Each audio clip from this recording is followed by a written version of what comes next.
Hi friends, welcome back. BJP hacked the EVM machine. Haryana elections 2024. वही ना, रोना तो उनका शुरू हो गया ना हरियाणा इलेक्शन के में हार के। भैया ईवीएम मशीन हैक हो गई, उसकी बैटरी क्या, एक ने तो क्या बोला था उसमें बैटरी 99 कुछ 90% थी, उस वजह से उसमें गपले हो के वो बीजेपी की काउंटिंग में ज्यादा हो रहा है। कोई लॉजिक नहीं समझ आता। अगर किसी को कॉमन सेंस भी बोलेगा अगर बैटरी 1% हो तो उसको पंगा पड़ सकता है कि शट डाउन हो गया 1% ही, 90% का बैटरी है तो everything should be great, right? पता नहीं क्या बोलते रहते हैं।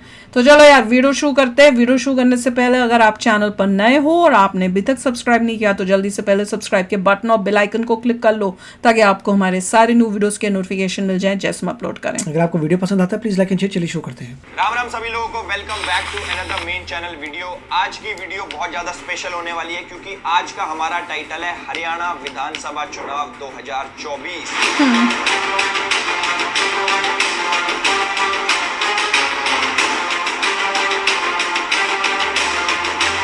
ये भी हरियाणा में ही रहता है ना?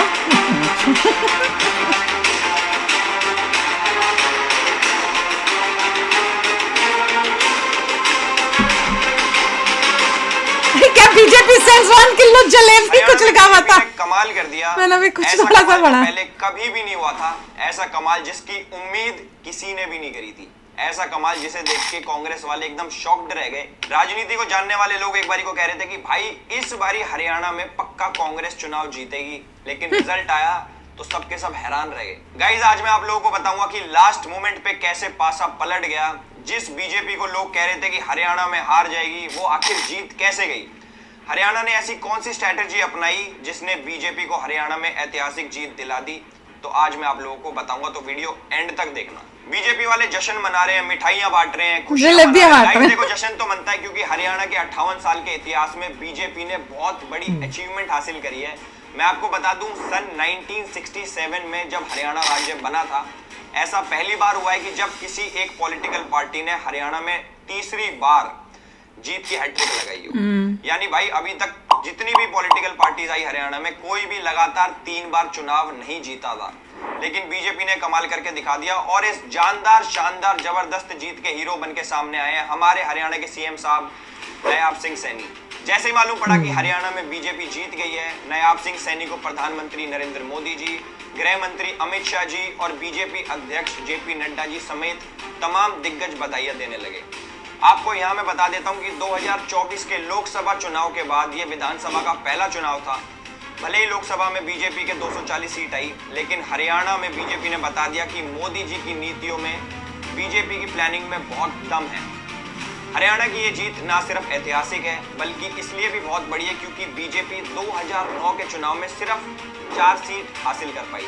उसने जीत की हैट्रिक लगा के हरियाणा में सारे चुनावी रिकॉर्ड ध्वस्त कर दिए। सबसे पहले मैं आपको कुछ आंकड़े बता देता हूं। विधानसभा की 90 सीट वाले हरियाणा में 2009 के चुनाव में बीजेपी को सिर्फ 4 सीट मिली थी। बिल्कुल सही सुना भाई तुम लोगों ने, सिर्फ 4 सीटें। और कांग्रेस के पास उस टाइम पे 4 सीटें थी। इंडियन नेशनल लोकदल ने 31 सीटें जीती थी और अन्य के पास 15 सीटें थी। इसके बाद 2014 का चुनाव आया। इस साल नरेंद्र मोदी जी पीएम बने थे। मैं नरेंद्र दामोदर दास मोदी, मैं देख रहा हूँ मोदी जी कितना टाइम के साथ उनका भी फेस कितना चेंज हुआ है विधि द्वारा स्थापित 2014 में और अब देखो संविधान के प्रति सच्ची श्रद्धा और निष्ठा रखूंगा। 2014 में बीजेपी ने 47 सीटें जीती, तब कांग्रेस ने सिर्फ 15 और आईएनएलडी के खाते में 19 सीटें आई, वेरी गुड, जबकि अन्य के खाते में 9 सीटें। इसके बाद 2019 के चुनाव में बीजेपी ने एक बार फिर से सरकार बनाई। 2019 में बीजेपी ने 40 सीटें जीती, कांग्रेस के खाते में 31 सीटें आई। आईएनएलडी ने सिर्फ 1 सीट जीती और जेजेपी ने 10 सीटों पे कब्जा किया। जबकि इस बारी यानी कि 2024 में बीजेपी ने जोरदार प्रदर्शन करते हुए 48 सीटें जीती। कांग्रेस ने पिछली बार से थोड़ी सी बढ़ के 37 सीटें जीती। आईएनएलडी के खाते में 2 और इसकी कम हो गई ना, सारी इन सब की कम हो गई। यानी कह सकते हैं कि बीजेपी की ये जीत पहले की जीतों से बड़ी है। इसलिए हरियाणा में नायाब सिंह सैनी का डंका बज रहा है और बीजेपी के कार्यकर्ता जश्न में डूबे हुए हैं। देखो भाई, एक बात मैं बता देता हूँ कि हरियाणा चुनाव में नायाब सिंह सैनी के चेहरे पे जनता ने मुहर लगा दी है, लेकिन जीत के असली हीरो तो हमारे प्रधानमंत्री नरेंद्र मोदी जी हैं। दरअसल लोकसभा चुनाव के बाद हरियाणा विधानसभा के चुनावी नतीजे सीधे सीधे नरेंद्र मोदी जी और राहुल गांधी की साख से जुड़े हुए हैं, क्योंकि राहुल का पूरा चुनावी अभियान मोदी मैजिक की एक्सपायरी डेट पे आधारित था। मतलब साफ है, आम चुनाव के बाद टॉप गियर में दौड़ रही राहुल की सियासी गाड़ी के आगे हरियाणा चुनाव के नतीजे किसी स्पीड ब्रेकर से कम नहीं है। चुनावी प्रचार के दौरान राहुल ने बार बार यही दावा करा था कि हरियाणा में कांग्रेस का वनवास खत्म होने वाला है और बीजेपी का सफाया तय है, लेकिन चुनावी नतीजों ने राहुल की सीट के कैलकुलेशन की पूरी गणित को फेल कर दिया।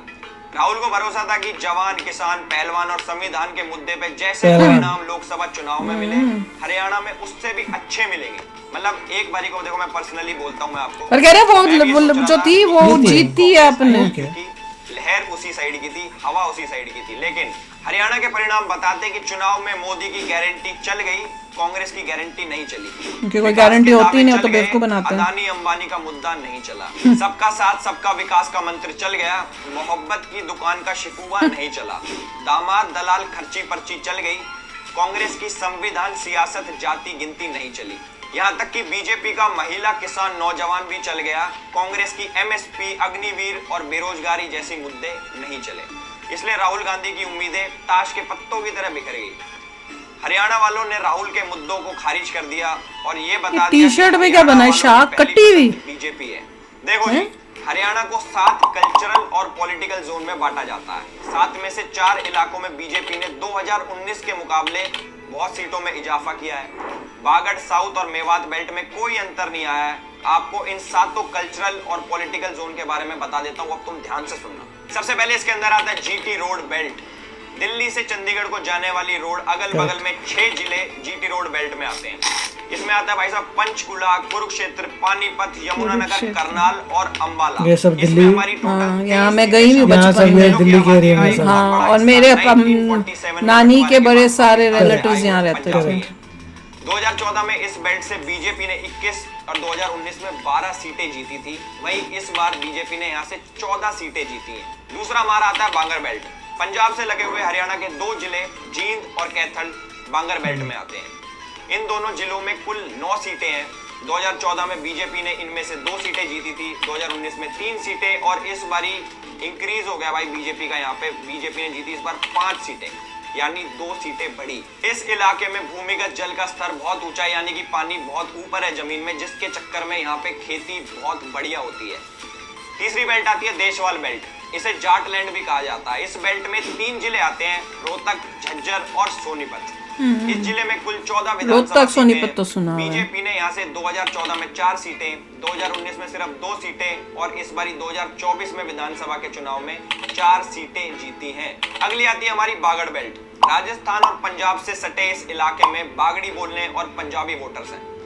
इस बेल्ट में 5 जिले हिसार, सिरसा, फतेहाबाद, भिवानी और चरखी दादरी आते हैं। इनमें कुल 21 सीटें हैं। जाट वोटर डोमिनेंट एरिया है। 2014 में बीजेपी ने इस बेल्ट से 6, 2019 में 8 और इस बारी भी बीजेपी ने 8 सीटें जीती हैं। अब लास्ट में आता है अहीरवाल बेल्ट।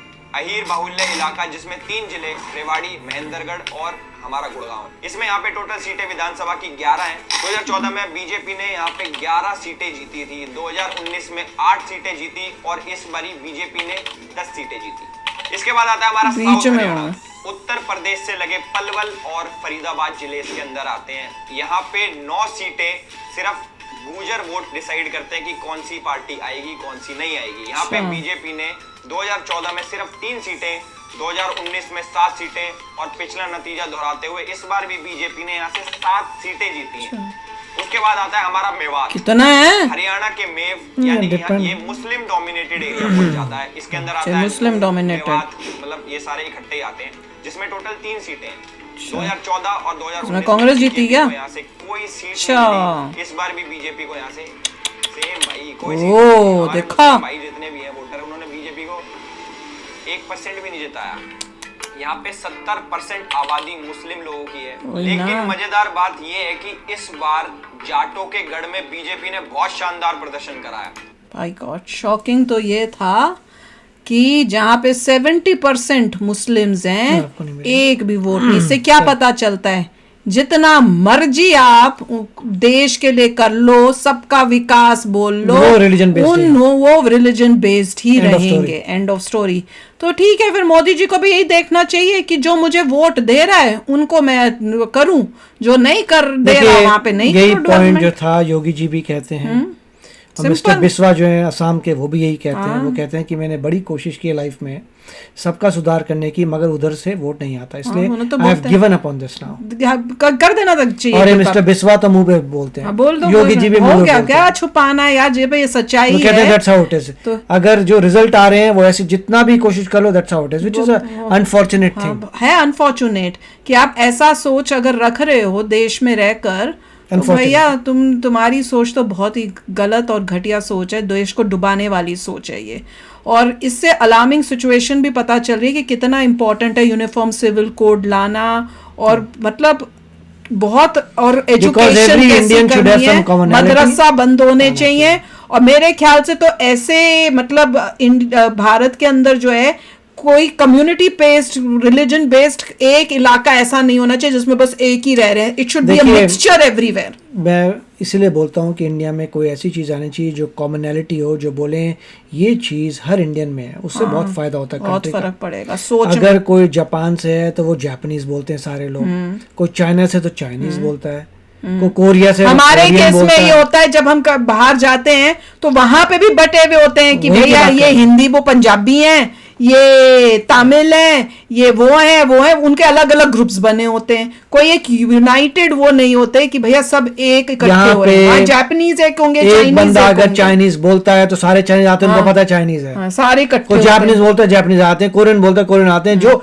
एटलीस्ट लैंग्वेज उनकी एक है कि वो बोलता है तो पता चल जाता है हमारी देश का है, वो ग्रुप बना लेते हैं। Exactly. यहाँ पे there is a problem in India, because there is not that common factor जो उनको कनेक्ट करे। अनलेस आप कहें कि इंग्लिश को कॉमन बनाते हैं, विच इज ऑल्सो प्रॉब्लम, क्योंकि इंग्लिश आपकी लैंग्वेज नहीं, हमारी कहीं और अपनी की नहीं है, वो लैंग्वेज तो बाहर की यहीं की यूएसए So, में बोली जाती ये लैंग्वेज तो एक एग्जांपल है, बट इंडिया हैज बात टू तो है। Find something Something. Which is common, It जो is बोल very सकते हैं कि important. अगर इंडियन है तो ये है, सभी इंडियंस में वो चीज है, something should be there. Exactly. चलो आप भी शेयर करना अपने थॉट्स। चलते हैं, मिलेंगे नेक्स्ट वीडियो में बहुत ही जल्द। Till then take care and bye bye. तो अगर आप मेरे इस चैनल पे नए हो तो जल्दी से सब्सक्राइब के बटन को हिट करो और बेल आइकन को क्लिक करो, ताकि आपको मेरा जब नया वीडियो मैं लगाऊं आपको उसके बारे में जल्दी से पता चल जाए।